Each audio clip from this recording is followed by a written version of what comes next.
Hello everyone, সকলোকে welcome জনাইছো YouTube channel happy home আসামলৈ। ইতিমধ্যে আপোনালোকে জানে যে আমাৰ অসমত এলিমেন্টাৰী এডুকেশ্যন ডিপাৰ্টমেণ্টৰ আণ্ডাৰতো টিচাৰ ৰিক্ৰুটমেণ্ট প্ৰচেছ চলি আছে আৰু তাৰে first provisional merit list already publish হৈছে আৰু এতিয়া হয়তো কিছুদিন পিছত বা অক্টোবৰ মাহত ফাইনেল লিষ্টটো পাব্লিছ হ'ব। এতিয়া এই সম্পৰ্কতে আমাৰ এটা মনলৈ বিভিন্ন প্ৰশ্ন আহি আছে যে অভাৰলেপিঙৰ কিবা ইস্যু আহিব নেকি, যেহেতু আমাৰ সেকেন্ডাৰী এডুকেশ্যন ডিপাৰ্টমেণ্টৰ আণ্ডাৰতো গ্ৰেজুৱেট টিচাৰ আৰু পোষ্ট গ্ৰেজুৱেট টিচাৰৰ ৰিক্ৰুটমেণ্ট প্ৰচেছ চলি আছে আৰু তাৰেও ডকুমেণ্ট ভেৰিফিকেশ্যন অলৰেডি হৈ গৈছে। তো এই যিটো অভাৰলেপিঙৰ ইস্যু, এই ইস্যুটোৰ ওপৰত মাননীয় মুখ্যমন্ত্ৰী মহোদয় ৰিচেণ্টলি যি ফেচবুক লাইভ কৰিছিল, তাতে তেখেতে বিভিন্ন চাকৰিৰ ৰিজাল্টৰ কথা, নিযুক্তিৰ কথা কৈছিল আৰু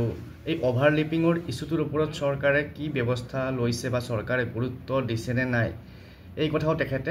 উল্লেখ কৰিছিল। গতিকে আহক এতিয়া চাওঁ আমি মুখ্যমন্ত্ৰী মহোদয়ে এই অভাৰলেপিং সম্পৰ্কত কি কৈছিল আৰু তাৰ কাৰণে চৰকাৰে কি ব্যৱস্থা গ্ৰহণ কৰিছে সেইখিনি আমি চাম। তাৰ আগত সকলোকে ৰিকুৱেষ্ট কৰিম, যদি চেনেল নতুনকৈ আছে ছাবস্ক্ৰাইব কৰি ল'ব আৰু ভিডিঅ'টো শ্বেয়াৰ কৰি দিয়ক ফ্ৰেণ্ডৰ মাজত।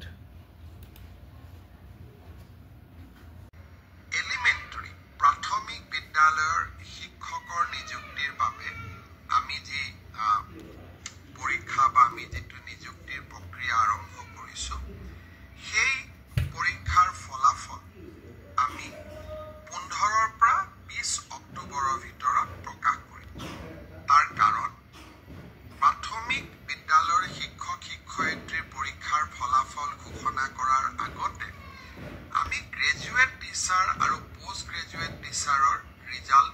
ঘোষণা কৰিব খুজিছো, যাতে অভাৰলেপিং নহয়, অৰ্থাৎ প্ৰাথমিক বিদ্যালয়ৰ শিক্ষকৰ পদ